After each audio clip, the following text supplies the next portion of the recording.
Okay, shucking an oyster 101 here. Couple key elements. Number one, do not point at your hand, because if the knife slips, you can hurt your hand.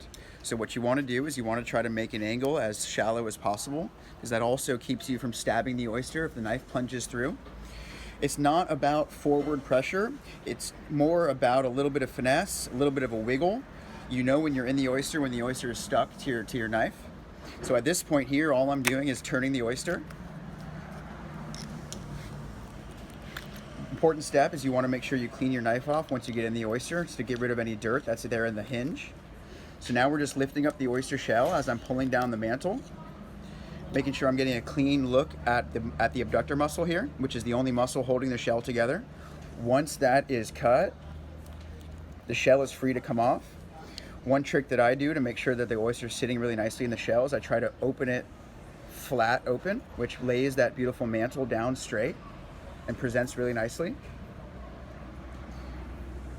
When shucking oysters, making sure that there's no shell or dirt is a very key part, because as you know, the oyster eaters out there, when you get a shell in there, it's not enjoyable. So the number one important thing is to keep the integrity of the oyster. You don't want to puncture anything. You don't want to lose any on the shell. As you can see, the shell is nice and clean.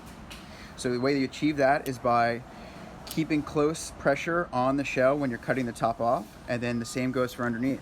I'm just going to find my way around the oyster, put pressure against the back of the shell, and make a clean cut upwards, again, to make sure that I'm not puncturing the oyster. Once you're happy and sure that there's no dirt or debris around the shell, eat it.